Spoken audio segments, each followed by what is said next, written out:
Hello. So I want to talk about something that can really separate us from Christ. And it goes so unnoticed by ourselves. And what we actually do when we do this thing is make ourselves willingly ignorant. Sometimes I find myself going into this he'll forgive me mode, whether it be cussing or anything else. I can find myself doing things and being like, oh, I'll go to God later and I'll find grace. And at the end of the day, I can always find grace with him. But that doesn't mean that I should think that way or say that thing anymore, just because I'll find grace later. What that actually means is that I have a lack of fear. I don't fear him.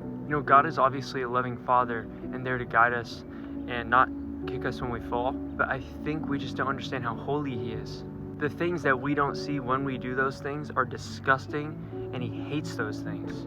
If we saw the things that we fiddled with when we said certain words or talked about a person in a certain way or did that thing that we don't like doing, I genuinely believe we just run for our life in that moment. And what happens is when you go and try to find that grace and be with him at the end of the day or whenever that prayer is, it's superficial in that moment, and it's superficial, so you can't even make yourself real to him.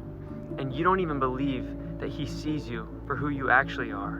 And now you're just covered in shame. And then you don't even believe that he forgives you or has grace for you.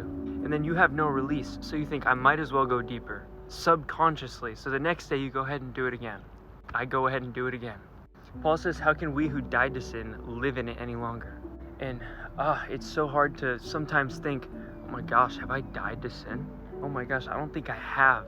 Or I just fell and I just said that thing and I just did that thing, so I don't even think I'm saved. And then it becomes this whole hamster wheel rat race.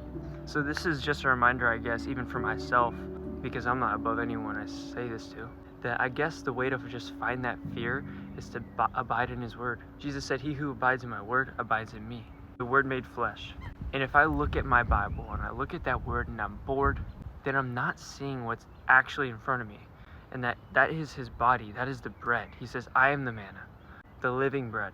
Even if it's hard, just go there and find that fear. I'm speaking from personal experience. I'm not anything above anything. God bless you. Jesus loves you. Look how beautiful it is. My gosh.